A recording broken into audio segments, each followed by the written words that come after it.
चुनावों में जब भाजपाई नेताओं की बगावत रुकी नहीं, तो अब भाजपा क्या ईवीएम के सहारे चुनाव जीतने के सपने देख रही है? यह सवाल इसलिए पूछा जाना जरूरी है क्योंकि मोदी के सांसद बालकनाथ गांव के बीच में 550 लोगों के बीच में खुल्लम खुल्ला ऐलान करते हुए नजर आए कि अब की बार वोटिंग इस तरह से होगी कि गांव के अंदर 1440 वोट होंगे, लेकिन ईवीएम के अंदर 1450 वोट आपको मिलेंगे और बाद में चुनाव आयोग को जांच वांच करनी है तो करता रहे, हमें फर्क नहीं पड़ता है। आपको याद होगा इसी तरह का बयान, ये बालकनाथ का जो आज का बयान है कि 1440 वोट होंगे तो 1450 वोट पड़ेंगे।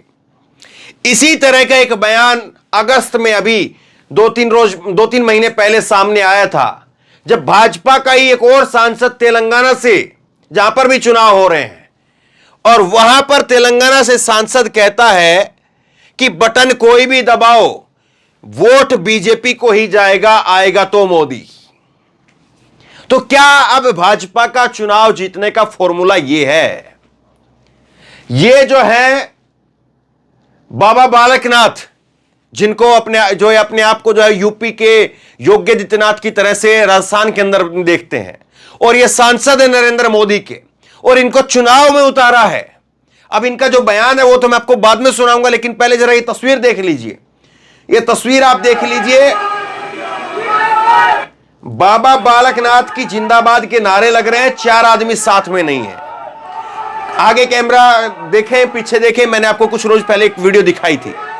अब यही बालकनाथ जो है गांव गांव में घूम घूम करके कह रहे हैं वोट पड़ेगा, दबा करके वोट पड़ेगा, और ऐसा वोट पड़ेगा कि गांव के अंदर 1440 वोट होंगे तो ईवीएम के अंदर 1450 वोट मिलेंगे। चुनाव आयोग जांच करता रहे, हमें कोई फर्क नहीं पड़ता है।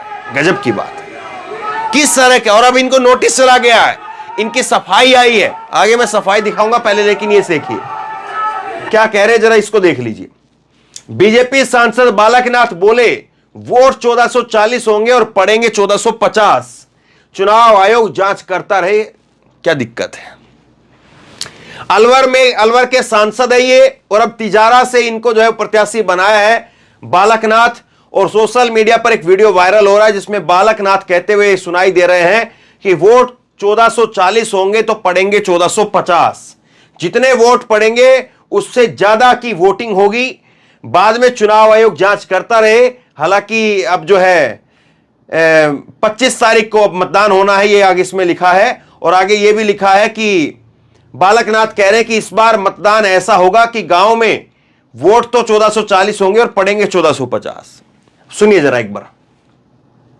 छत्तीस बिरादरी ने एकजुटता के साथ में लोकसभा चुनाव में अपना निर्णय और अपना मतदान भारतीय जनता पार्टी के पक्ष में, हमारे पक्ष में किया है, और मुझे पूरा विश्वास है कि आने वाली जो 25 तारीख है उसी भावना के साथ में 100% मतदान होगा, और इस बार ऐसा मतदान होगा कि गांव के वोट तो होंगे 1440 और वोट गिरेंगे 1450।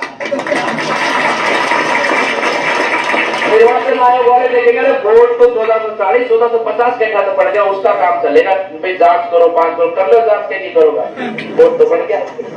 उधर वाले करते हैं कि हम 100 में से 80 वोट डालते हैं, हम 100 में से 110 डालेंगे, इस भावना के साथ हमें काम करना है। तो बंधुओं, देश आपके हाथों में है। गजब बात कह रहे हैं साहब। ये तो 2 तरीके का बयान है, इनके 2 तरीके से कार्रवाई होनी चाहिए। पहले तो कार्रवाई इसी बात को लेकर के कि आप लोगों के अंदर भ्रम क्यों पैदा कर रहे हैं, लोगों को गुमराह क्यों कर रहे हैं। क्या चुनाव आयोग आपकी मुट्ठी में है? क्या ईवीएम आपकी मुट्ठी में है? सवाल बहुत सारे हैं, लेकिन इसके साथ साथ इन्होंने एक और बात कही, उधर वाले तो 100 में से 80 वोट डालते हैं। उधर वाले कौन? योगी आदित्यनाथ ने 80-20 का नारा दिया था, आपको याद है ना? वही बालकनाथ जिक्र कर रहे हैं कि 100 में से 80 वोट उधर वाले डालते हैं, तो हमको 100 में से 110 वोट डालना है। हमारा 100 आदमी वोट डालने के लिए जाए तो 110 वोट डाल करके आए। ये जो है बालकनाथ कह रहे हैं। इनके ऊपर तो दोहरी कार्रवाई होनी चाहिए। एक तो जो है इन्होंने जो बयान दिया है उसके अपने आप से जो है वो सांप्रदायिक तौर पर जो है बयान दिया गया, और दूसरा चुनाव आयोग की पारदर्शिता को खुलेआम जो है वो उसकी धज्जियां उड़ाई जा रही है। चुनाव आयोग अपनी तरफ से तमाम तरह के दावे करता है कि ईवीएम में कोई दिक्कत नहीं है, किसी चीज में कोई दिक्कत नहीं, लेकिन ये जो हो रहा है वो आपके सामने है। अब सवाल 3-4 हैं यहां पर। पहला सवाल तो यह कि बालकनाथ ने जो बयान दिया है, क्या बालकनाथ के इस बयान के ऊपर चुनाव आयोग इतनी हिम्मत दिखा पाएगा कि इसके ऊपर कड़ी कार्रवाई की जाए और कड़ी कार्रवाई करके इसकी जो है वो उम्मीदवारी उसको रद्द किया जाए? क्या इतनी हिम्मत है? क्या इतनी हिम्मत चुनाव आयोग इसके लिए दिखा सकता है? एक कड़ा संदेश क्यों ना दिया जाए? क्योंकि अभी तो चुनाव की शुरुआत हो रही है, अभी चुनाव की शुरुआत हो रही है और चुनाव की शुरुआत में अभी इस तरह के बयान आने लगे हैं, तो अभी तो महीना भर है और महीने भर में तो पता नहीं कितनी चीजें कहां कहां से कही जाएंगी। आज 24 तारीख है, राजस्थान में 25 तारीख को जो वोटिंग होनी है, 1 महीना 1 दिन बाकी है, तो अब पता लगा लीजिए, आप देख लीजिए कि क्या क्या होगा। दूसरी बात, दूसरा सवाल ये कि क्या हार का ऐसा डर है कि बालकनाथ ने बयान इसलिए दे दिया कि कहीं से कार्रवाई हो जाए, मेरी उम्मीदवारी जो है वो रद्द हो जाए, तो मेरी जान छूटे यहां से? और मैं इसलिए इस बात को कह रहा हूं कि तिजारा से जहां से विधायक के लिए उम्मीदवार उतारे गए हैं, तिजारा से ही मामन यादव जो है इनका विरोध कर रहा है और मामन यादव कह रहा है कि हम बालकनाथ को नहीं मानते हैं, खुद से उम्मीदवारी जो है वो तय करने के लिए तैयार है। तो अब क्या ये इसलिए जो है वो कह रहा है कि कहीं से कुछ हो जाए तो अपनी जान छूटे, हम सांसद हैं, सांसद बने रहें, बेकार में यहां पर फजीयत हो जाए, तो हार का डर है जिसलिए बयान दिया गया है क्या? और तीसरी बात कि बीजेपी के लोग इस प्रकार की जब बातें कहते हैं तो क्या उसका मतलब यह है कि वोटरों को, मतदाताओं को ये जो है वो उनको भ्रम में डालना कि तुम भले ही जो है वोट देने के लिए आ रहे हो, जीतेंगे हम ही। तो ऐसे में होता यह है कई बार कि लोग वोट देने के लिए निकलते ही नहीं, कि भाई वोट देने के लिए जा रहे हैं, लाइनों में लग रहे हैं, अपना 2-3 घंटे का समय खराब कर रहे हैं और उसके बाद में वोट देकर के आएंगे किसी और को। मान लीजिए कि वोट दिया कांग्रेस को और बन गई भाजपा की सरकार। तो लोगों के अंदर ये पहले से बहुत बड़ा भ्रम रहता है। और उसके बाद में आखिरी सवाल ये कि ये सारे सांसद इस तरह का बयान क्यों दे रहे हैं? ये भी सांसद है बालकनाथ, योगी आदित्यनाथ जो है इनके कार्यक्रम में आते हैं। योगी आदित्यनाथ अपने आप को ये भी उत्तर प्रदेश का समझते हैं और इसी तरह से ये भी सांसद है, भाजपा सांसद है ये भी। डॉक्टर डी अरविंद नाम है इनका। और ये बीआरएस के नेता कविता ने जो है इस पर निशाना साधते हुए कहा था कि चुनाव आयोग इस मसले को गंभीरता से ले। तो ये सारे सांसद इस तरह का बयान क्यों देते हैं?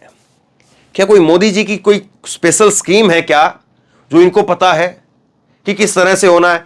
एक इसी तरह से भाजपा के एक और नेता का बयान सामने आया था।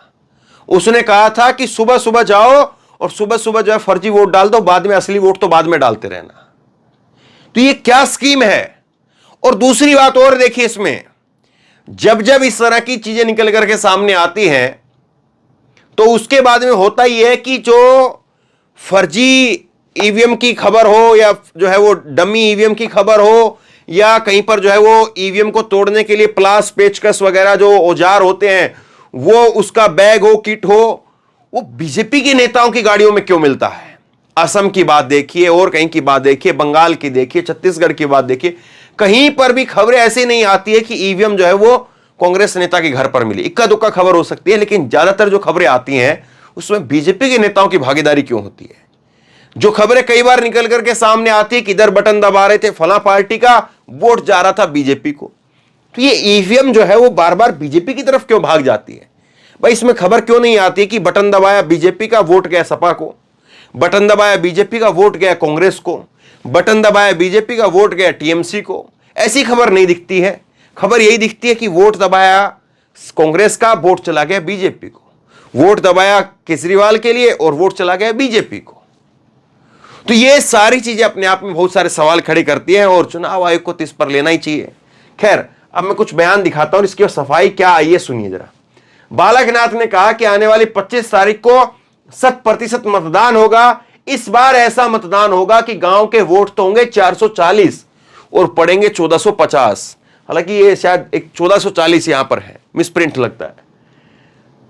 इस बाद में चुनाव आयोग जांच करता रहे कि हम 100 में से 110 वोट डालेंगे, इस भावना के साथ में हम लोग काम कर रहे हैं। और यह बयान जो है कि सांसद ने कहा कि उधर वाले तो 100 में से 80 डालते हैं, तो इस बार हमें 100 में से 110 वोट डालेंगे। यह बयान उन्होंने श्रीमेठी धर्मशाला में हुई सभा के अंदर 500 लोगों के सामने यह बयान दिया, 500 लोगों के बीच में। तो यह सब कुछ हो रहा है। अब सुनिए इनकी सफाई आई है, जो सफाई में क्या कह रहे हैं। जैसे जनता जनार्दन का प्रोत्साहन बढ़ाना वोट के प्रति, वोटिंग के प्रति, ऐसी कोई बात वर्तमान भारत में कहीं आपको देखने के नहीं मिलेगी कि कहीं ऐसी घटना कि भाई जितना वोट है उससे ज़्यादा वोट डल जाएंगे, ऐसा तो संभव नहीं हो सकता। खाली एक प्रोत्साहन बढ़ाने के भाव से, लोगों को इस कहने के भाव से कि आप ज़्यादा से ज़्यादा वोटिंग करें, क्योंकि हमारे इस क्षेत्र में लगभग 60-62-63% वोटिंग रहती है। तो हमारा लोगों से आह्वान है कि आप हटकर वोटिंग करिए।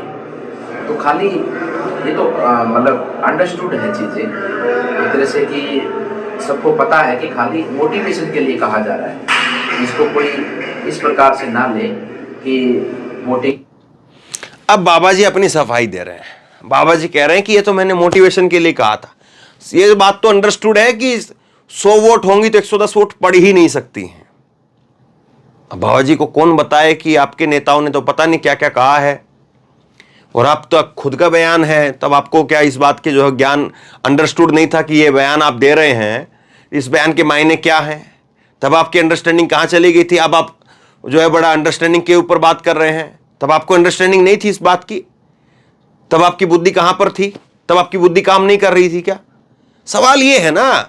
ये आपको लग रहा था कि नहीं, एक बार ऐसा बयान देते हैं, उस बयान के बाद में थोड़ी सी सुर्खियां मिलेंगी, ये होगा वो होगा, उसके बाद में एक इस पर कह देंगे कि भाई अंडरस्टूड होना चाहिए, ऐसे थोड़ी ना होता है, ऐसे थोड़ी नहीं, ये सफाई दे करके हम निकल जाएंगे और कुछ नहीं होगा। तो क्या आपकी अंडरस्टैंडिंग ये थी? हम ये समझे। अब देखिए जो भी वजह हो, लेकिन मामला तो बिल्कुल सीधे तौर पर चुनाव आयोग के पास में है, और चुनाव आयोग बताए कि ऐसे लोगों के ऊपर कार्रवाई बनती है या नहीं बनती है। हम तो चुनाव आयोग के ऊपर छोड़ते हैं। चुनाव आयोग बताइए कि ये लोग ठीक कर रहे हैं कि गलत कर रहे हैं। इससे जो है मोटिवेशन बढ़ रहा है लोगों के अंदर, या इससे जो है चुनाव में लोग वोट देने के लिए ना निकले, वो चीज बढ़ रही है। हम आपके ऊपर छोड़ते हैं, चुनाव आयोग के ऊपर छोड़ते हैं। मैं एक चीज आपको और दिखाता हूं। इसी तरह का बयान है, ये 25 अगस्त का बयान है। बटन कोई भी दबाओ, वोट कमल को ही जाएगा, आएगा मोदी ही। नोटा, कार, हाथ, किसी को भी वोट दे दो, कमल पर ही जाएगा। बीजेपी के निजामाबाद के सांसद ने तेलंगाना में बयान दिया और उसके बाद विवाद हो गया। तो ये एक नहीं है, दो नहीं है, ये अंडरस्टैंडिंग जो है पता नहीं कहां तक फैली हुई है। भाजपा के नेताओं को ये अंडरस्टैंडिंग, और ये खास करके सांसदों को ये क्यों है? सवाल ये है, और सवाल मैं फिर से दोहराता हूं, सवाल ये है कि चुनाव आयोग जो है वो क्या वाकई इतनी हिम्मत दिखा पाएगा कि इसके ऊपर जो है वो कार्रवाई हो?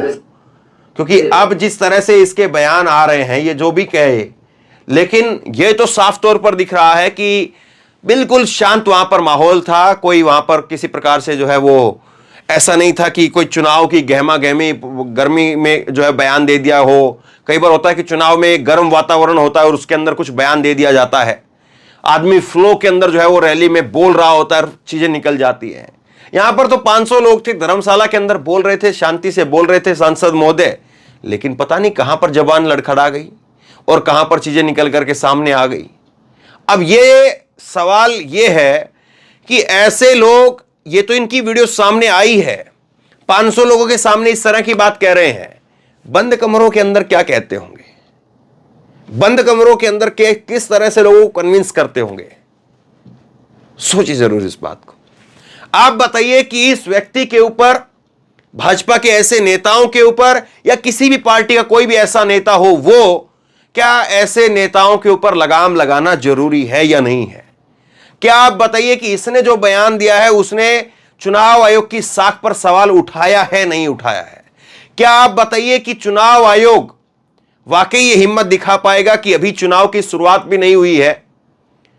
चुनाव की शुरुआत में इस लिहाज से कह रहा हूं कि चुनाव का जो होता है कि रोजाना रैलियों का ताबड़तोड़ दौर चलता है। इधर मोदी की रैली, उधर राहुल की रैली, इधर अमित शाह की रैली, उधर प्रियंका की रैली, इधर जेपी नड्डा की रैली, उधर मल्लिकार्जुन खड़गे की रैली।